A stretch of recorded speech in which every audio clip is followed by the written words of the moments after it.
உலகத்திலேயே அதிகமாக உணவு உற்பத்தி பண்ணுற இடம் வந்து நம்ம நாடு தான், இந்தியா தான். உலகத்திலே அதிகமாக உணவு இல்லாமல் கஷ்டப்படுறது நம்ம நாட்டில் தான்.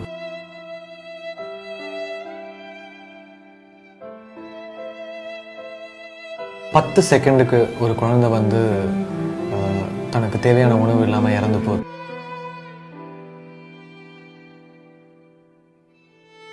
தனி ஒரு மனுஷனுக்கு உணவு இல்லைன்னா ஜகத்தினை அழிச்சிடணும் பாரதி சொன்னார். நம்ம ஜகத்தெல்லாம் அழிக்க வேணாம். நம்மகிட்ட இருக்கிற வேஸ்ட்டாக போகிற இல்லை மிச்சமாக இருக்குல்ல அதிகமாக இருக்கிற உணவை நம்ம பக்கத்தில் பசியில் இருக்க யாரோ ஒருத்தருக்கு பகிர்ந்துண்டு வாழலாம்.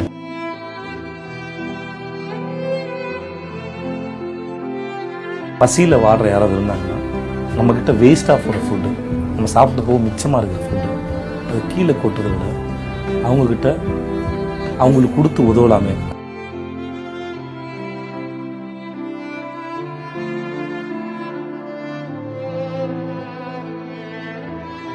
இந்தியாவில் மட்டும் பட்டினியால் ஒரு 7000 பேர் ஒரு நாளைக்கு 7000 பேர் சாகிறாங்கன்ற அந்த சர்வேயில் இருக்குது.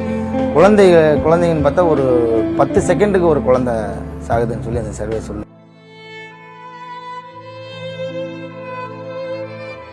அதாவது நம்ம வந்து டெய்லி சமைச்சு எல்லாரும் கொடுக்கணுங்கிறதுலாம் சொல்லுது. நம்மளால் சாப்பிட முடியாமல் மிச்சமாக தெரியுமா, அந்த சாப்பாடு கொடுத்தா போதும்.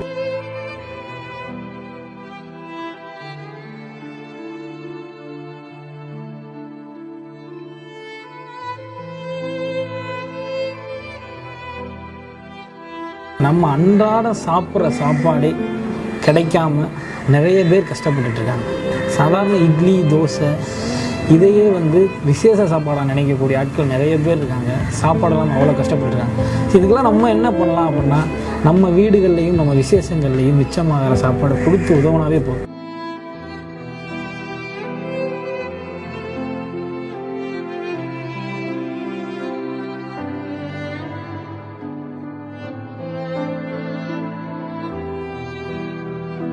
இந்தியாவில் வந்து உணவு கிடைக்காம பசியால் இறக்குறவங்க எண்ணிக்கை அதிகமாக இருக்குது. அதுலேயும் இந்தியா முதலிடத்தில் இருக்குது. ஒரு நாளைக்கு 7000 பேர் இறக்குறாங்க பசியால். நம்மளாம் நிம்மதியாக சாப்பிட்டு நல்லா திருப்தியாக தூங்க போகும்போது 20 கோடி பேர் பசியால் தூக்கம் இல்லாமல் இருக்காங்க நம்ம நாட்டில்.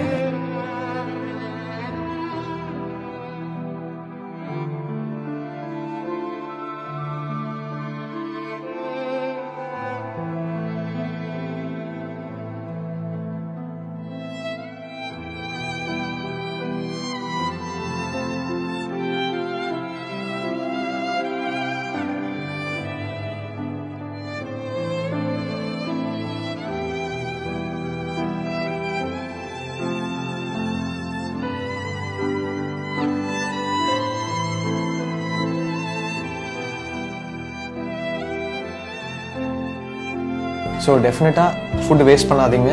அந்த ஃபுட்டை வந்து பகிருங்க. எல்லாருக்குமே வந்து உணவு கிடைக்கணும். உங்களால் முடிஞ்சது யார் யார் பசியாக இருக்காங்களோ அவங்களுக்கெல்லாம் வந்து சாப்பாடு வாங்கி கொடுங்க. நீங்கள் சிந்தும் உணவு பல பேரின் கனவு. Please support No Food Waste.